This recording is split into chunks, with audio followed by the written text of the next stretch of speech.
Good evening. How's everybody doing? Great. That's it? Are you all anticipating the World Series? Is that what everyone's... It's tonight, isn't it? Oh, okay. So we have time. We're not in a crunch time. Welcome to Alamo Colleges. Really appreciate you all for being here. My name is Armin Babajani and I'm the CEO of the World Affairs Council. We're really happy that all of you are here and we're covering this wonderful book that's been written by Catherine Nixon Cooke about another amazing person that I've come to know throughout the years, Dr. David Lesch. I'm going to be very quick. I'm going to make some remarks and then hand it over to Judge Wolff, and then we get the program started. I want to thank Alamo Colleges for hosting. We do a lot of our programs in this room, and then we've also used the boardroom as well. So we really appreciate Chancellor Flores and everyone who is supporting our events here. The restrooms are around the corner. If you came in around this wall to your right, and I think that's the only way you could go. And then there were some snacks and some beverages outside too. And of course you saw my team, Clarissa Garza, who's taking some pictures, and our interns, Ashley and Megan. Ashley's over there and Megan is floating around somewhere too. So I want to thank them for all of their help to make sure this is a successful event. My colleague Miranda isn't feeling well. A lot of you have communicated with her, so she sends her regards. And we also have some board members here. I think I saw Harry Lukanen from PNC Bank. Thank you, Harry, for being here. And we have a representative from Trinity, Clarence Wyatt. Clarence, thank you. Appreciate you for joining us. I also saw, I need to plug, as incoming president of the Rotary Club, I need to plug the Rotary Club. So I see several of my friends here from Rotary. Thank you for attending. Last but not least, I want to thank our wonderful photographer and videographer who volunteers his time with us, Hung Tao and his wife Helen, who are in the back. They're going to be floating around. They're recording this, so this will be available for viewing later. And also several pictures will be taken too. He works at USAA, his full-time gig, but he volunteers his time for all of our programs. So thank you to Helen and Hung Tao. Appreciate that.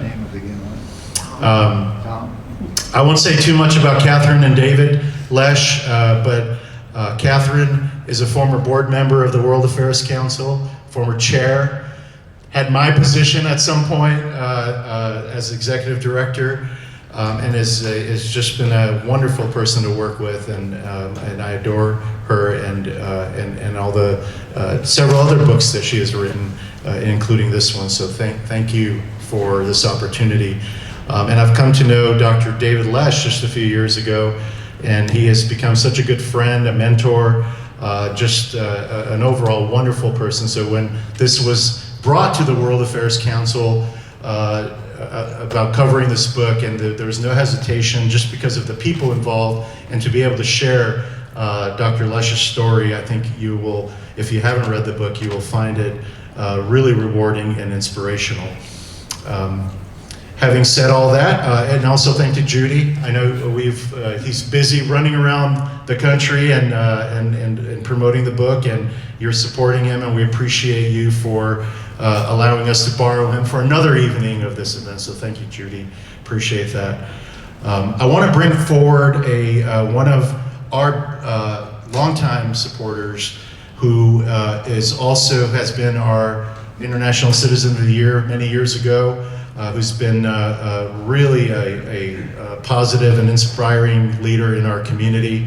And he thinks he's retired, but I see him more now going to different events, and I don't know, and Tracy goes along as well, so thank you both for all of the support that you have given to not only the World Affairs Council, but to the community, and as a wonderful leader when it comes to global issues.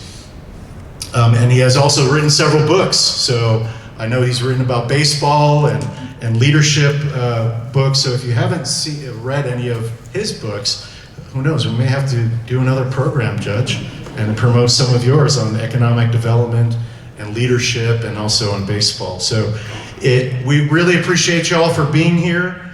There are QR codes at the desk if you want to become a member, if you want to make a gift, if you want to become more involved with the organization. You could see my team over there, and you could also, of course, if you haven't gotten your book, great time to get the book, and it's also, we'll have a book signing at the end, right behind me with Catherine and Dr. Lesch. So without further ado, I want to have Judge Nelson Wolff say a few words. If you could help me in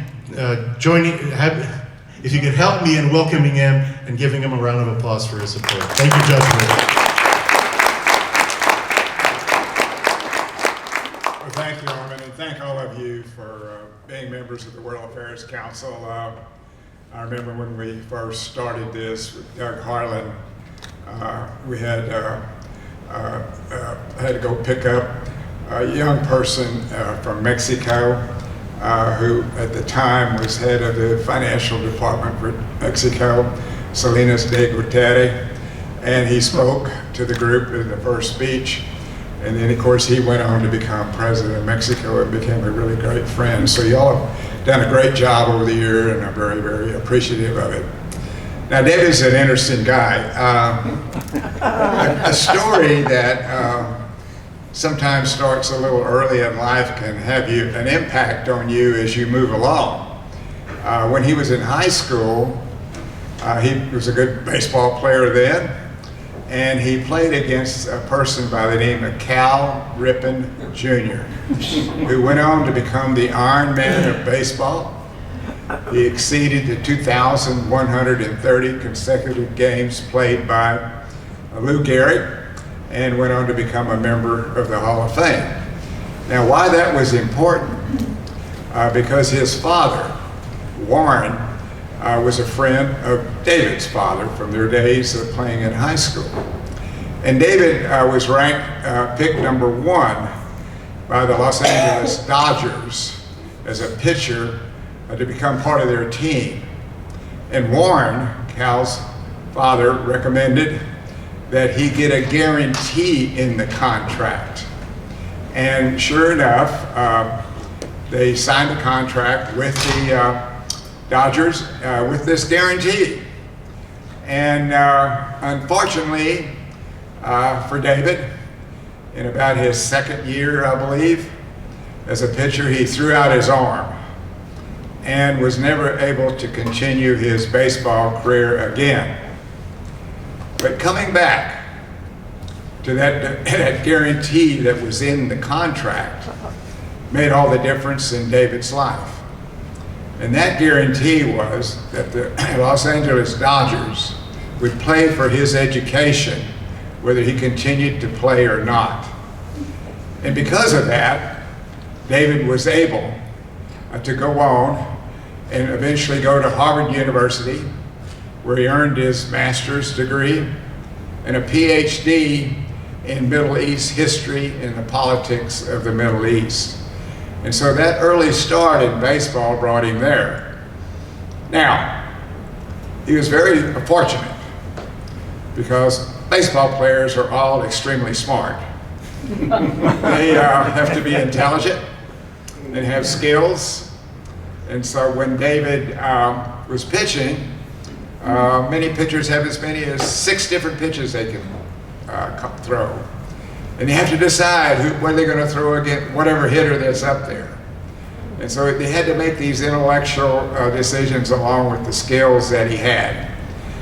And so the baseball sports and the great education that he got at Harvard allowed him to continue to be a great communicator and to understand the terrible problems that we face in the Middle East. He went on to become a great commentator, not only to here and locally, but to the New York Times, to the Washington Post, to CNN, commenting on the ongoing problems that were faced in Syria. Now, he understood the whole Middle East, and we all know that's the cradle of civilization when you go to the parts of Iraq, and you have the problems in Iran, but he focused on Syria. And he happened to, over the period of time, become well acquainted with the president of Syria, al-Assad, and he really began to understand the dynamics that were going on in that country. Now, he had to risk his life numerous times on trips to Syria, trying to get the parties together and to reach some sort of accommodation and in a peaceful terms in Syria. And we see that ongoing again today in Syria. He's also had some impact on the issues dealing between Israel and Palestine and the continuing conflict that we see in that area. But he's been able, through his perseverance, his determination, and the hard work that he is doing, to help in many, many different instances of how he could be meeting with the different parties in Syria and bringing them together to some sort of a resolution. So we're fortunate that he is here in San Antonio as a distinguished professor at Trinity University and continues to work on these very, very difficult issues that we face today in the Middle East. Now, we're very fortunate that Catherine Nixon Cooke decided to write this book about David. She's a wonderful author. She's written several books. My favorite happens to be about Tom Slick, who was a wealthy oil man. What do we call him? Bigfoot? Is that who he was looking for? Bigfoot? And unfortunately, his plane crashed and he died. But he left a legacy with Southwest Research that he started, and then Southwest Biomedical Center that he started. Two major institutions that are still here in San Antonio. She wrote books about city public service, books about San Antonio. So she understood how to put the story together and calls it From Dodgers to Damascus. And so it's a wonderful story of David and how he has evolved. David's a personal friend. I admire the work he has done. I admire both of the careers that he went through. And we continue to see the work he's doing, and we're pleased to be friends with him. So David and Catherine, y'all want to come up and say a few words?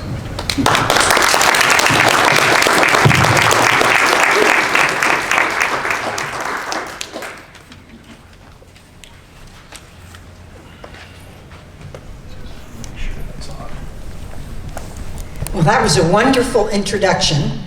I hope that Nelson will go with us on all of our talks that are coming up. 1, 2.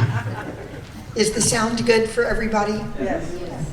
And thank you, Armin, and thank you to the World Affairs Council for hosting us tonight. As Armin said, my relationship with that organization goes way back, and I really do believe that all of you in this room share the belief that we're truly global citizens and that it is so important to understand the cultures and the peoples and the politics of places that go beyond our boundaries of origin. And the World Affairs Council does a wonderful job of bringing programs about that. And of course, Nelson Wolff is my go-to person for everything. He's been a part of every book I've written so far, and those interviews always enrich it and help it tremendously. So thank you both, and thank you, World Affairs Council. I met David Lesch in 2022 at a lunch meeting that had absolutely nothing to do with his baseball career, his Harvard education,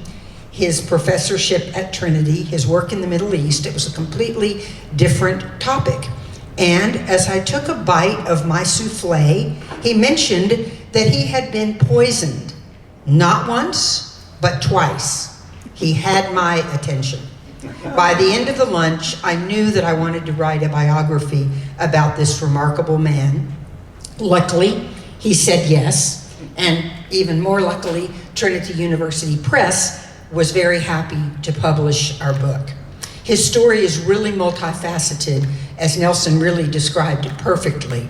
You heard from him that he went from baseball star to Harvard student to professor at Trinity University, and now also a renowned conflict resolution expert in international diplomacy. Two major, whoops, hello, let's see here. Use this one. Thank you. Two major stories broke just this week in the last 2 days that perfectly capture the title of our book, Dodgers to Damascus. I'm thinking in the baseball world, many of you witnessed an incredible 18-inning game on Monday night with a win for the Dodgers. And though they didn't win last night, the World Series goes on for a truly extraordinary team. In the darker world of regime change in Syria, many of you may have heard this disheartening news that broke yesterday about Austin Tice, the American journalist who disappeared in Syria more than a decade ago. His parents enlisted experts, including David, to try to find him, and in a very long and sensitive investigation, and you'll hear a little bit more about that as we progress. David, one of your favorite diplomacy stories, and it's in the book, took place in 2009, and it includes someone very much in the news today, Prime Minister Benjamin Netanyahu. Let's start our conversation with that adventure and talk a little bit about the difficulties that accompany even the simplest communication when it comes to peace building and international diplomacy. Thank you, Catherine, and welcome to everyone here. Thank you for coming. And Armin and the World Affairs Council, thank you for putting this on. You have become a dear friend. Nelson, of course, thank you. You're a dear friend, and his book, most recent book on baseball, The Elysian Fields of Baseball, is fantastic, and so I highly recommend it. And Catherine, of course, thank you for everything you've done. You're a beautiful, beautiful writer, and I couldn't ask for a better custodian of my story. One thing about Nelson, the story that he talked about, when my father negotiated with, or didn't negotiate, but asked for advice from Cal Ripken's father in negotiations with the Dodgers for my contract after I was drafted.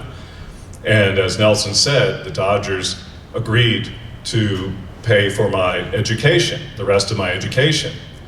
And I'm sure the Dodgers thought, oh, you know, maybe he'll finish 1 year, 2 years. But I went on, as Nelson said, to get my BA, MA, and PhD. I'm sure the Dodgers were like, when is this guy going to get out of here? I mean, he's in school forever. And I'm sure they have never given out a contract like that again since that time. But it was very fortunate my father got that, because, you know, Harvard's pretty expensive, and I might not have been able to say yes to them if without that help from the Los Angeles Dodgers. The story you're referring to, Catherine, as some of you who've read the book, as Nelson mentioned, I've been very much involved in Syria for decades and came to know Syrian President Bashar al-Assad very well. Met with him over 15, 16 times between 2004 and 2009. And I was invited in 2009 to give a keynote address at Tel Aviv University in Israel. And many times a keynote address is simply an excuse to bring you over so you can meet with, not everybody, but in my case and some others, to meet with some Israeli officials. And I met with the defense minister at the time, Ehud Barak, who was also a former prime minister. I met with President Shimon Peres, also a former prime minister, a Nobel Prize winner. I met with Amos Yadlin, the head of military intelligence, and I was supposed to meet at the end, my last meeting, with then Prime Minister Benjamin Netanyahu. So before I went over to Tel Aviv, I stopped in Washington to meet with the Syrian ambassador to the United States, Imad Mustafa, who was a good friend of mine. I met with him many, many times, and I said, oh, you know, by the way, I'm heading to Tel Aviv, I'm gonna meet with these people. Do you have any sort of message from your president? And he said, no message. I said, okay, fine. He goes, no message. I went, I heard you. That's fine. I understand that. And he said, no, you don't understand. That's no message. We do not have any message to give. And so it's an active no message rather than a passive no message, if you can understand the difference. It says, we don't have anything to say to them. I went, okay, fine. So I gave the talk at Tel Aviv University, and afterward, in the Q&A, there was a reporter from an Israeli newspaper. He stood up and he said, are you delivering a message from President Assad to Prime Minister Netanyahu? And I said, no, there's no message. And he said, okay, fine. And so I thought that was the end of it. You know, they know how things work too. And so they thought I was an intermediary between Syria and Israel at the time. And I wasn't. I could have made something up. You know, I should have made up some sort of message. I could have got away with it. But so I met with these people, and then about a half hour, an hour before I was supposed to meet with Benjamin Netanyahu, the meeting was canceled because, I don't know if it was the same reporter, but some reporter got with him and said, is David Lesch bringing a message from President Bashar al-Assad? And that startled him, and so he canceled the meeting with me. And I didn't meet with him on that trip. And then I was supposed to meet, about a month later, I was going to Damascus to meet with Bashar al-Assad again. And the meeting was canceled with him by his chief of staff because he found out I was in Israel, and he didn't want it to seem as if I was carrying a message from Israel to Bashar al-Assad. And so it dawned on me at that time that, you know, it's so hard. I mean, I knew it already, but with that, it's so hard to negotiate peace with that sort of, I mean, you can't even have a conversation. You can't even deliver messages. You have to deliver messages in the correct way. And, you know, I've been involved in back channel stuff.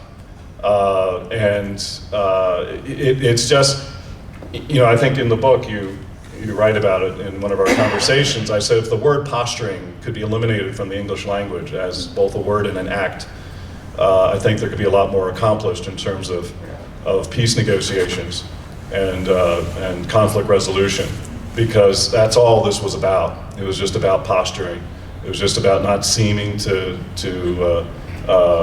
give a little bit, to even make a smallest concession of maybe even wanting to talk to the other side through someone else.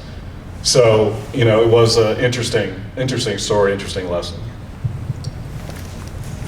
We'll talk about those complexities a little bit more in a moment, but circling back around to Bashar al-Assad, because of course he was part of the story that David just told. Would you tell us a little bit about those early days? What compelled you as a young man, a professor at Trinity, to want to and figure out how to interview Bashar al-Assad and write the only authorized biography by a Westerner of this new, young president of Syria, which the Western world and others had hoped back in 2001 that we would see that perhaps he was a reformer, that things were going to change in this troubled country. There were great hopes, and David traveled to Damascus, he'll tell you in a minute, to meet with him, met his gorgeous wife, Asma, who had been schooled in London and worked for Morgan Stanley, met his 2 young children, experienced hospitality. Of course, a little later, as I said, he was poisoned. But nonetheless, tell us a little bit about those early days, if you will, David, and the interesting things you found out about Bashar al-Assad in those early years. Sure. Thanks. Well, Bashar al-Assad, of course, came to power in 2000 after his father died, Halsell al-Assad, after an illness. And many people think he was being groomed for the throne, so to speak, and he was, although he denies it. Yet, he did not really have much of a portfolio when his father died. If this was a true working system, the vice president, Abdel-Halim Khedem, would have been elevated to the presidency. That didn't happen because he was a Sunni, And the Assads were Alawite, and this was an Alawite-dominated regime, particularly in the military security apparatus. Bashar was 34 at the time, and the Syrian constitution says you have to be 40 years old. And so Parliament got together and all of a sudden reduced the age for the presidency to 34, which happened to be his age. And so all of these things, essentially what happened, and from going to Damascus quite a bit and talking to some of these military security, these generals who you never see, that are behind the scenes, they're the ones that figured this out. They got together and they said, who's the best guy to protect our interests and our positions? And they figured it was Bashar al-Assad, and they decided that he should be the successor to his father, because his older brother, Basil al-Assad, had been groomed, but he was killed in a car accident in 1994. And for everything I understand and have read and people I've talked to, it was indeed an accident. It wasn't arranged or anything like that. And so Bashar was brought back from London. He was studying to get his advanced degree in ophthalmology at the Western Eye Hospital, and was given more responsibilities and so forth. And I thought his rise to power was very interesting because, as Catherine and Nelson pointed out, I had to pivot. I had one career, that didn't work out, and I had to go in another direction unexpectedly. And Bashar had to do that. He was an ophthalmologist, he was a doctor. And then, of course, after his brother died, he was brought back and groomed to be president. So very, very strong pivot in much different circumstances than mine. So that was of interest to me. And so about 2002, I wrote a good friend of mine who happened to be the Minister of Higher Education in Syria. Of course, I developed a nice network, particularly among academics in Syria over the years before that time. And one of the things that why Bashar, people had hope in him, is that he brought into the government, not the sons of powerful families or so forth. He brought in technocrats, he brought in a lot of academics, some of whom were not even members of the Ba'ath Party, the ruling dominant party in Syria. And I wrote him and said, you have an interesting president. I'd like to maybe interview and maybe write a book about him, even though he hasn't been in power that long. And I sent the letter and got a response, I'll get back to you if something happens. Nothing happened for 2 years. I didn't hear a word. And finally, it was about February 2004, when Ahmad Mustafa, the Syrian ambassador to the United States, he called me up and said, David, it's on. And I said, what's on? I had totally forgotten about it. And he said, the president would like to meet with you. And so in May 2004, I met with him, and I arrived in Damascus, and he was very prompt, as opposed to his father, who used to keep people waiting 2-3 hours for meetings. He was very unpretentious, unprepossessing, self-deprecating even, and he seemed like a normal guy and a nice guy. And we developed certainly a working relationship, a friendly relationship over the years. And I know a lot of diplomats who met Saddam Hussein and Muammar Gaddafi and Bashar al-Assad. Now, Bashar al-Assad today is usually grouped in that category, brutal dictators. And but at that time, these diplomats would say, no, Bashar al-Assad's a different cat. He is just normal. He's not like Muammar Gaddafi or Saddam Hussein, who the second you meet them, it's like, whoa, these guys are thugs, or they're a little eccentric or a lot eccentric or something like that. And so that's why I think a lot of people had hope. In fact, Bashar, as you point out in the book, was called the Hope in Syria. And he was given, I think, a long learning curve and a lot of rope to learn on the job. He had a hard time at first because he inherited a country that was dilapidated economically, that really didn't have a lot of institutions that worked, as he inherited from his father. But he also inherited a lot of the old guard from his father, who wanted to make sure that their positions were secure. And so when Bashar wanted to make changes early on, what was called the Damascus Spring, political reform, some political reform, freeing up the press, allowing political forums to occur, and criticism of the regime, which is unprecedented. These guys basically, as one insider told me, they got with him and said, look, young man, you can't do this. You can't open up the country like this because it'll undermine our positions that we've worked very hard to keep. And so I believe that he was very much sincerely wanting to engage in this sort of change. But for a number of years, he was really unable to and constrained. And it really was only by, I think, 2005, 2006, when he got his people in power, his people around him, and when he really began to rule as well as reign. And then I noticed some changes in him as well after that, which maybe we'll get into. Well, some of the most poignant chapters in the book, I thought, describe the difficult work that you did during the Syrian civil war, which followed the Arab Spring in 2011. And the work you did interviewing the different factions, some of them opposition forces, some of them government officials.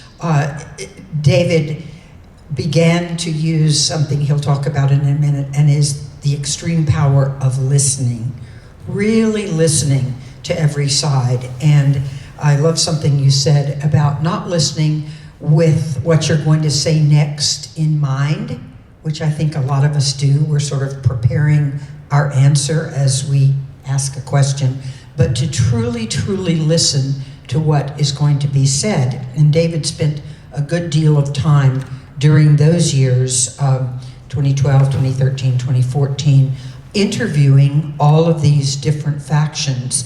Meanwhile, you will recall that it was becoming clear that Bashar al-Assad was not a reformer. And over those next years, more than 13 million people were displaced from Syria, and 6 million fled the country. So David saw and heard some very heartbreaking stories unfolding. And of course, one of them we mentioned at the beginning of the evening, and it was the disappearance of American journalist Austin Tice, who was leaving Damascus and heading to Beirut, Lebanon for his birthday, when he was just disappeared. And so I would love for you, David, to tell us a little bit about some of those stories. And when you have, or perhaps before you do, I was struck by the tremendous empathy that David has for everyone he speaks to and spoke to in Syria. And it really touched me profoundly as a writer, and I asked him where he thought that empathy for all these different voices, quite different, came from.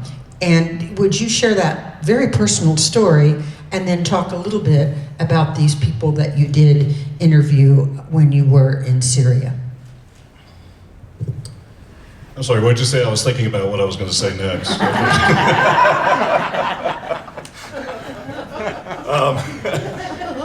Well, that's a lot. Let me, some of you may have been at the book launch at the San Antonio Country Club on September 23rd, and I talked about the story. I don't want to belabor it too much, but it is a poignant story that had certainly a great deal of influence on my life. But my parents' home on July 17th, 1985 blew up in a gas leak. And both of my parents were severely burned. My mom, 75% of her body, my dad, 65% of his body. And I wasn't living at home at the time, but all my stuff was there. I was living, this was in Bel Air, Maryland, where I grew up.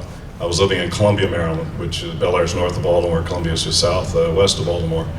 And so I went to the hospital directly after some people called me what happened, and I went in to see my mom, and they had given her last rites. I mean, horribly burned, swollen, tremendous pain, and what has stayed with me to this day, and I still get a little bit emotional when I think about it, is she was more concerned, my brother was with me, Bob, as well, she was more concerned about us. She said, how are you guys doing? You know, she could barely talk, and you guys cry because you lost stuff. I mean, all we did was lose stuff, who cares? And that stayed with me in terms of that tremendous amount of empathy in the most trying of circumstances. And I've seen that repeated in Syria with people who have suffered tremendously, and in other areas of the Middle East that I've talked to, and unfortunately have had more than their share of suffering and destruction and war. And I told this story, getting back to the Syrian civil war, I told this story last night in my class at Trinity University. and we were talking about the Syrian civil war. And what Catherine was referring to was this conflict resolution initiative that I initiated and led in the fall of 2012, and with Harvard University and William Ury, dear friend, and probably one of the, maybe the top conflict resolution specialists in the world, and one or two other people. And it was funded by Norway and Switzerland at the time. This initiative to understand the conflict much better. This was the fall of 2012, and I came to this decision because I was summoned to the UN by Lakhdar Brahimi, who's a noted Algerian diplomat, and he just became the new special envoy to UN special envoy to Syria. And I had helped and advised every UN special envoy since the first one, Kofi Annan, the year before, who was former UN Secretary General. And everyone since that time, especially the latest one, Geir Pedersen from Norway, who just stepped down, in fact. Lakhdar Brahimi brought me and a few other people. And I'm sorry I'm taking this a little different direction, but I think this is, and I thought about it last night in my class. And there were a couple of people I knew, specialists who were good friends. And then there was this one person from the Institute of War. And this person had a little booklet on that detailed who were the opposition militia leaders fighting against the government or regime of Bashar al-Assad. Their names, pictures, all this sort of stuff. And I looked at it, and I didn't want to insult. She couldn't even pronounce the words, for one thing, their names. I leaned over to my colleague, and we were both kind of incredulous, and said, "Do you really think that militia leaders fighting the government are going to pose for pictures and post their information on social media?" Because that's where she got her information, on social media. I was incredulous, and so at that moment I decided, there needs to be something to happen. There needs to be a group go over and really talk to the Syrian opposition who are fighting and dying in the country, and not just rely on social media, or not just rely on Syrian expats in the cocktail circuit at hotels around the Middle East and the United States and elsewhere in Europe who haven't been in Syria for 20, 30 years. And so I got together with Bill Ury from Harvard and a couple other people, and we got the funding. And we went over in late 2012 and went to Gaziantep, which is just across the border north of Syria and Turkey. And at that time, the border between Syria and Turkey was very porous. You could go back and forth. We went back and forth. And we met with a number of opposition leaders, the militia leaders, who were, again, actually doing the fighting and the dying. Again, I told a couple of these stories at the book launch, but they were just, it was incredibly emotional. We had arranged maybe about 8 or 10 interviews in the 4 days we were there. We ended up interviewing 50. Because it's a very Syrian thing. Once word got around to other Syrian militia leaders saying, "Hey, there's someone from the West who actually wants to talk to us. They want to, they're listening to us." In fact, one militia leader, I think, misunderstood who we were and brought us a list of weapons requests that we should, we need this many, this many of this many. Could you please arrange for that? That's not, yes. He winked. He said, "Yeah, sure. I know who you're with." And says, "Okay, I'll do the best I can. I'll do this." But they were amazing people who, under the most trying circumstances, had empathy for other people, and I really resonated with that. And there was one guy who came in with blood on his shirt. A tremendously interesting and impressive individual, and he loved Spanish literature, opera. He was a pediatrician in his former life before he took up arms in the opposition. And he said, "Excuse me for the blood, but I just just came from the front." And one of the questions we had as Westerners coming in was that in the West and in the United States, there was a concern about what would happen if this Sunni majority opposition in Syria, and the Sunni Arabs make up about 65 to 70% of the country in Syria, what would happen to the minorities? Alawites, an offshoot of Shiite Islam, Druze, another offshoot of Shiite Islam, Christians, and other small groups. What would happen to them? Because as the Syrian Sunni opposition, especially as time went on, got much more conservative and Salafist jihadist, there was concern that if they came to power, what would happen to these minorities? They're still concerned today over that in Syria, because there is a Sunni kind of majoritarian government in power whose background is that of Salafist jihadists, HTS, Harakat Tahrir al-Sham. And so we asked him that, and he thought about it, and he said, well, the blood on my shirt is because I just executed a Sunni member of the Syrian army, of the Syrian government, just before I came here. He shot him in the head, and the blood, obviously, it spattered. And he was telling us that because he was saying that it didn't matter who the opposition was. It didn't matter if they were Alawite or whatever. And so in his mind, he would, if he would have some sort of influential position as time went on, if they were victorious, and this was early in the Civil War, so that they would treat everybody the same. But it was an interesting way to relay exactly why he would be that inclusive.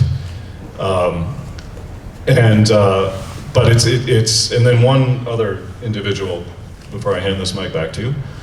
It's very, you should never hand a mic to an academic. You may never get it back. But one, oh, there he goes, okay. Fine. One very profound comment from one of the militia leaders who had driven up from Deir ez-Zor 5 hours through government-held territory to meet with us. And one of the questions we had at the end, why are you doing this? Why are you going through such destruction and deprivation and losing family members? And he looked at us and said, it's because I've heard my voice for the first time. And which is one of the most profound things I've ever heard. I mean, really think about it. An authoritarian country that controls the media and informants everywhere and so forth, even under such trying circumstances, he was free. He could, speak out loud and not in whispers. He didn't have to worry about who was listening over his shoulder. He and his comrades were making decisions on their own about what to do in their municipality and how to fight the war from their perspective. And that was a freedom that he never had before. And so that was just very, very profound to us. In fact, William Murray writes about it in his book, Possible. It came out earlier in the year. It was very profound to him. Unfortunately, he was killed a couple of months later, along with his colleague who was with him. But it's that type of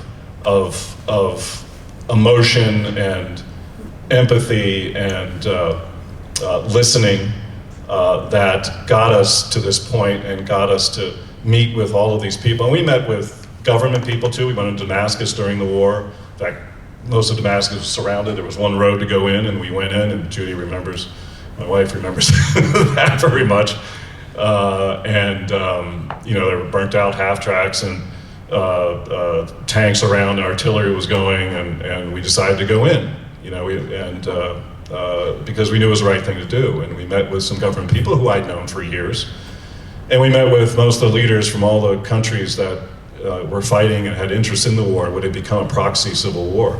Unfortunately, in the Middle East, once, any time outside powers get involved in any sort of war, civil war, whatever, it lengthens the conflict and deepens the conflict, and it did in Syria.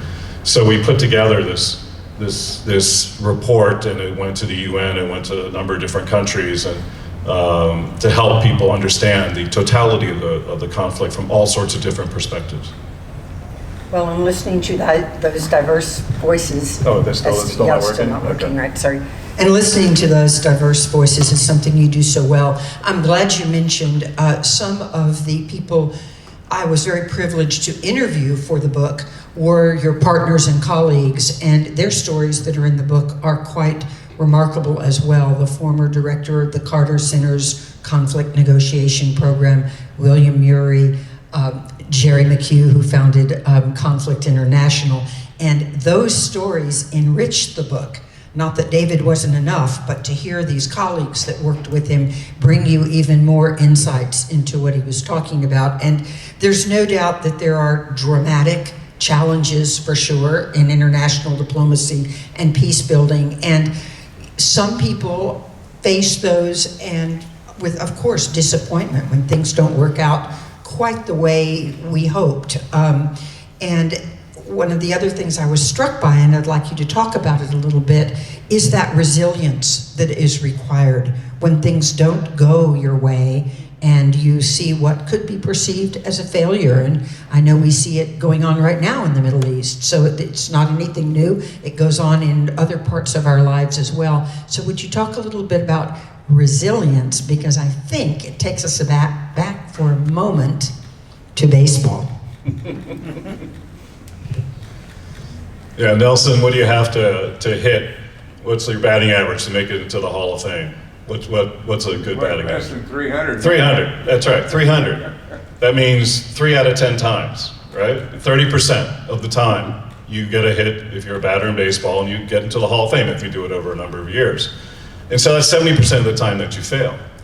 And I was a pitcher, so I didn't get to hit that much, but in high school and so forth, college I hit. And sports, at the core of sports is failure. And you fail all the time. And hopefully with hard work and learning and experience, you can turn that around. And some of you watching the World Series, you see this, you see some of the players turn it around a couple innings later. They make an error and then they make a spectacular play a couple innings later. You give up a home run and then you strike out the side, in the bottom of the ninth or something like that. So, you have to be able to come back from those things. And for me, I think that was the tremendous value of sports and many of the other sports I played growing up, was that resiliency, and that competitiveness too. You talk about the poisoning. I don't know if you would talk about this later, but I was poisoned twice by Syrian intelligence to keep me from meeting with a couple of people on this project I was working on. It was pretty bad. But at the risk of using coarse language, it was my competitiveness. I said, those sons of bitches aren't going to keep me from this meeting. They're just not. And so it was that competitiveness, I think, that I learned in sports as well, that helped me get through those things and hold those meetings that they didn't want me to have. And whenever you're involved in the Middle East, obviously, again, we see this with many ceasefires going on in the Gaza, one earlier in the year that failed, this one that's, comes and goes, it seems, on a daily basis. And the many attempts at conflict resolution, the Syrian civil war. Whenever you're negotiating these things, you fail all the time. And you mentioned Austin Tice earlier. Again, Austin Tice was a freelance journalist who was writing for the Washington Post in Syria. And in 2012, he entered the country without permission from the government and so forth, but a number of others were doing that too, these journalists, to find out what was really going on, because there was kind of a news blackout. And he was taken. As Catherine said, I worked with his parents, Deborah and Mark Tice, who are amazing people. They live in Houston. And they found out I was a specialist in Syria, and particularly had great relations with the Syrian government and various factions in the Syrian opposition. So, I've been working with them very closely for, 13 years. We just had a conference at the National Press Club. It's held every year on the day that Austin was taken, August 14th, in 2012. And, there's still faint hope that he's alive. I don't know if some of you saw CNN had it all over the place yesterday, reporting that they had spoken to a close advisor of Bashar al-Assad, and he claims that under Bashar al-Assad's orders that Austin was killed about a year or so after he was taken. And but yet he failed the FBI polygraph test, this informant. So who do you know? He's a professional liar. And if he was killed back then, we're never going to find the body. I'm sure it was incinerated and spread out over wherever, and there's been 13 years of weather and so forth. So because of that, it's hard for the parents to let go of this. It's hard for me to let go. I've invested so much time, and you talk about failure and stop and go, and his parents are just amazing. Deborah is a force of nature. She's probably the only person in the country. She can pick up the phone, call anyone at the highest levels, even the president in the U.S. government, has been since the Obama administration, and they will pick up for her. And she has just rallied many communities to help them try to find information about her son. And again, I've been involved in the U.S. government in a number of different ways, but also working with a group within an interdepartmental group called the Hostage Recovery Fusion Cell, created in the Obama administration to focus just on hostages. And there's a special envoy for hostage affairs, the SPIHA, who has a cabinet level position, and working with them. And I've been working with them particularly on Austin Tice's case. And there's just been there have been little bits of information, circumstantial information that he was alive well after this guy said he was killed. There was, again, circumstantial information that he was brought from Syria to Beirut to get some medical treatment, which says two things. One, if it's true that he's alive, and two, that the people holding him are interested in keeping him alive. And so that was positive information, and little bits of information and so forth. And I've been involved in some attempts to negotiate or meet with the Syrian government, representatives of Bashar al-Assad, and the way they were negotiating seemed to indicate that they had an asset that they would trade for something, and so maybe he was alive. So all this conflicting information, two things in particular, if I may, the two stories. One was that I'd worked meticulously, talking about resiliency and failure and so forth. I worked meticulously to build up this alternative pathway, perhaps to getting information about Austin Tice from someone who was very close to Bashar al-Assad, someone I knew, who actually lived in Europe at the time. And worked through this, worked with the US government on this, and this was in the summer of 2019. And I got a call one afternoon and from a representative from the National Security Council that, David, it's a go. This time I knew what he was talking about. And he said that only 5 people in the US government know about this, including the president and the National Security Advisor, who signed off on it. I said, great, we can get going on this. Well, the next day, the National Security Advisor, John Bolton, resigned or was fired. And not because anything we did, I hope, but just because of internal politics or whatever was going on. So our whole thing that we had meticulously worked up for months, back to ground zero, because the next guy coming in wanted no part of it or didn't know about it, and so forth. And then another, I think even more interesting story, again, during the first Trump administration. I went to a workshop in Washington, I guess it was around June 2019, and there were former diplomats from the United States, former UN diplomats, some NGO people, myself, about 10 of us. And we were talking about Syria, and we were discussing at one point, how do we get access to President Trump? And people were saying, well, let's go through the National Security Council, State Department, whatever.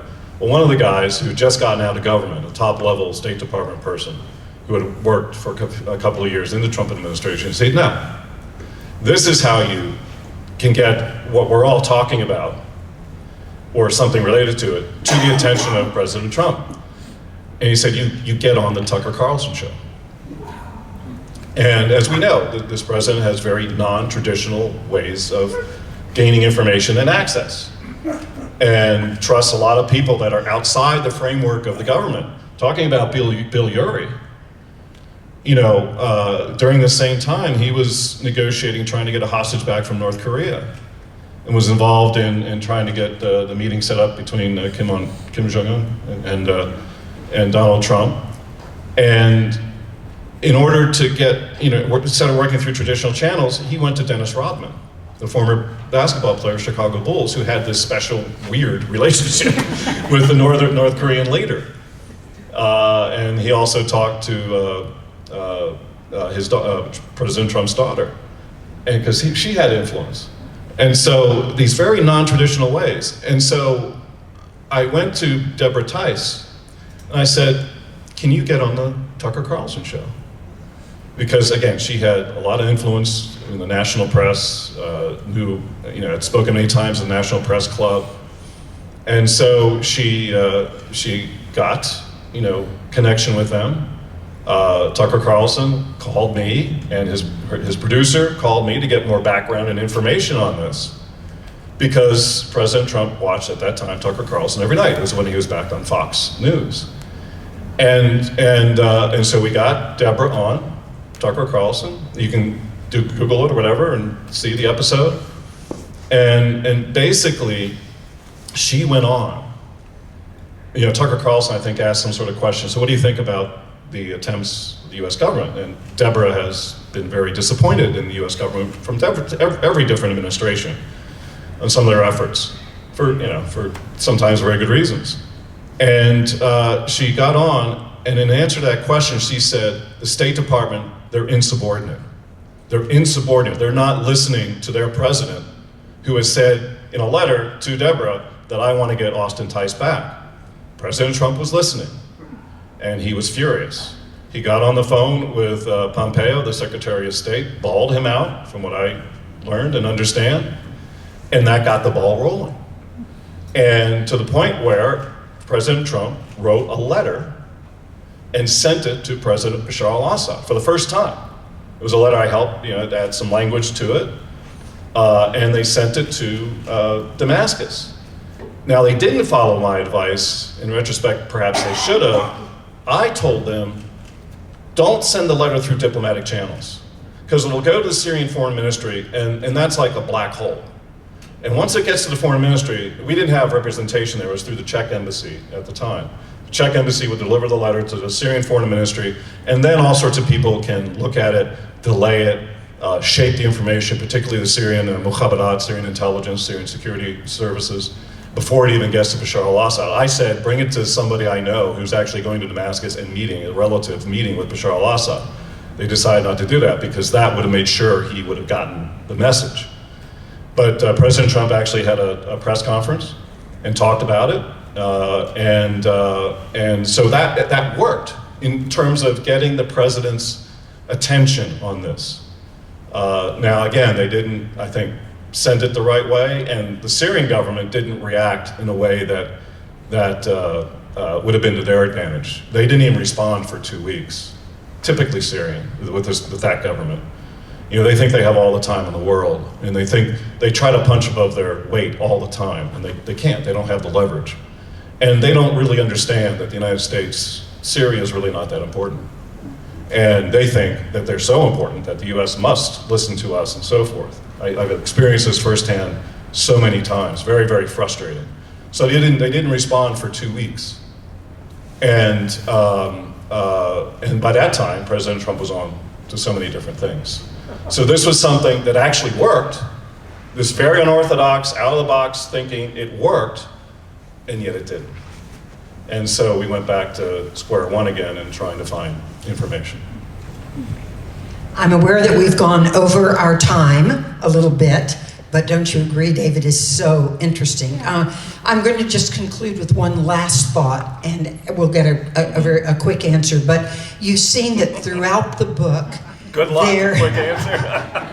There is a theme of paths, finding new paths. For David in his career when baseball ended, and for all of these different negotiations that are done internationally, when one thing doesn't work out, there's a roadblock, he finds a new path, and that is what it's all about. So Syria is definitely on a new path. We all know that last December the Assad government fell, the first family fled to Russia. Some of the government officials have fled to other parts of the world, and there is new leadership there, interestingly enough, from some of the very opposition groups that David and his team interviewed years ago. So my question for David, of course, the new president, Ahmad al-Sharaa, is in power now and has said that Syria plans to welcome and embrace all Syrians. We've seen in the news recently that that is not necessarily happening. And as we conclude, I'd love your thoughts, just for a minute, David, on where you see in the next few months, and then beyond that, where do you see Syria going with this new regime? And then when we conclude, we will stay up here if any of you want to come up and ask more questions and want more details, but I know some people are going on to other events, so that will be our concluding question. It's a big one.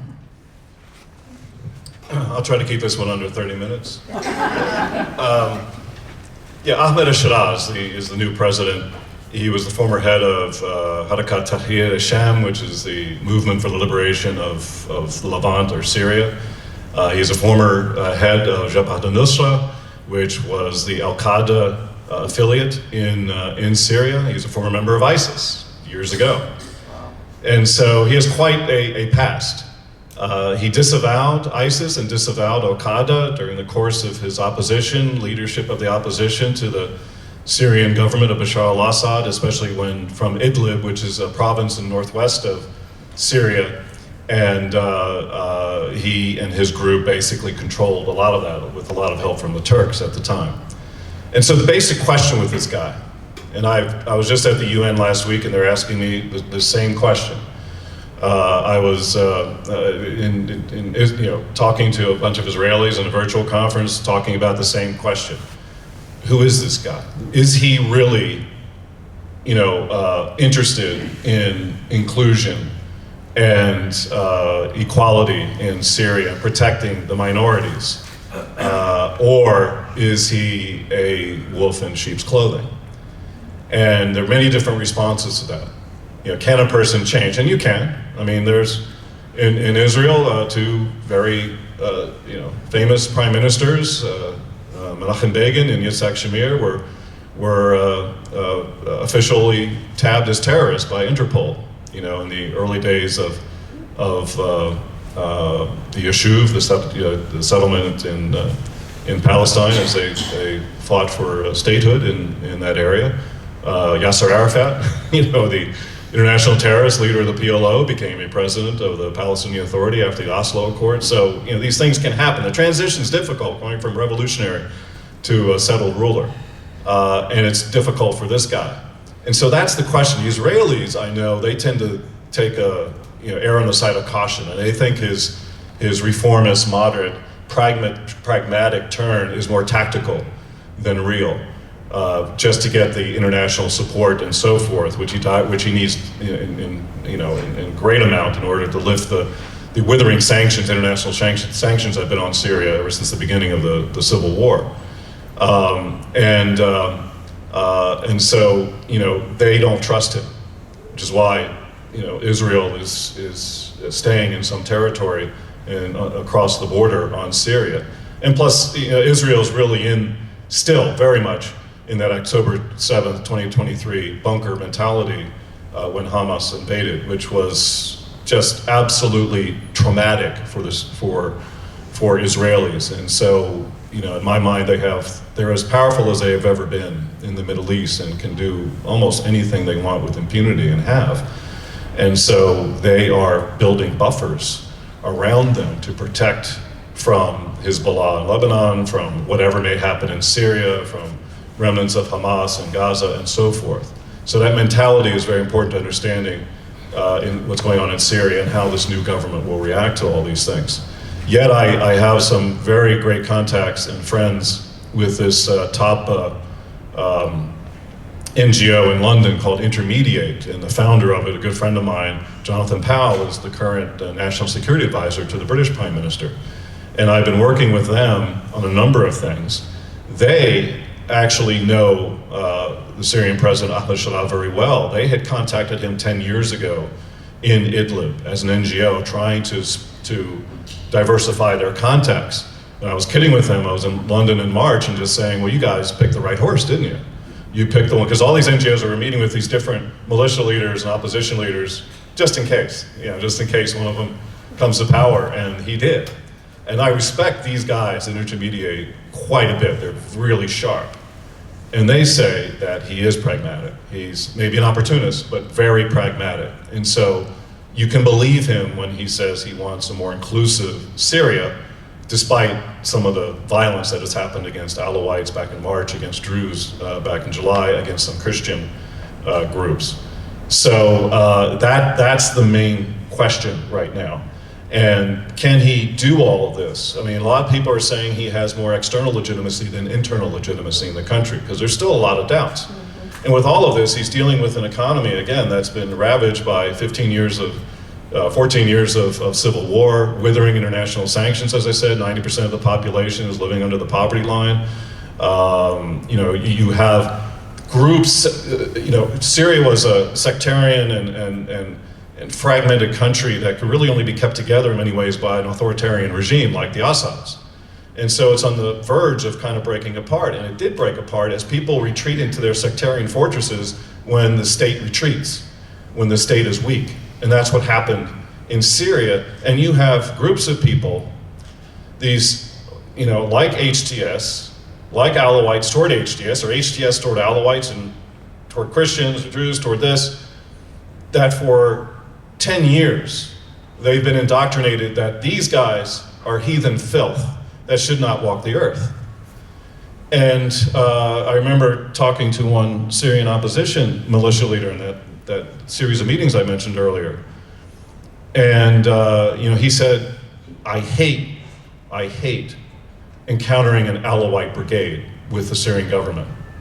I hate that, because they're going to fight to the death, because they know we're going to kill them all. This was a Salafist jihadist we were talking to. He'd rather face a more Sunni-dominated one, and they would give up, and they wouldn't have to fight to the death. And so this is the type of not just physical reconstruction that's needed in the country, but emotional and mental reconstruction that's needed. It often is overlooked when talking about repairing all the wounds from this long civil war. So this is a daunting task in front of al-Shabaab. I think one thing in his favor is that the country has been so devastated that the people are just saying, anybody that can give us a few hours of electricity, anybody that can fill the grocery stores a little bit with bread, that can at least provide some level of security, we're going to give you a chance. We're going to give you a long rope now. You may hang yourself with it, but we're going to give you a long rope. So there's hope, but it is tremendously challenging situation. And I just hope it doesn't devolve back into chaos and civil war again. The last chapter of the book is appropriately entitled, Stay Tuned. And I think that's what we need to do. A huge thank you to you, David, for all you're doing.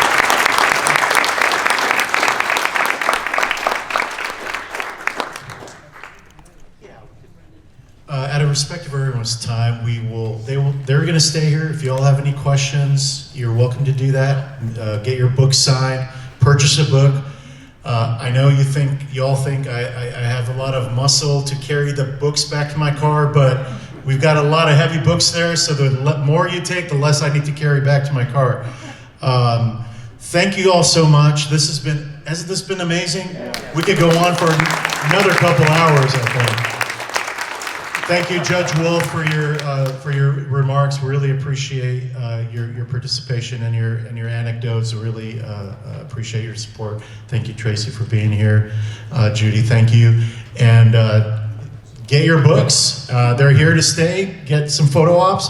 We're going to have this table here pulled out and for them to sign. And Clarissa will be out there if you wanted to buy some early Christmas presents. So thank you, Dr. Lesch. Thank you, Catherine. We'll see you all next time.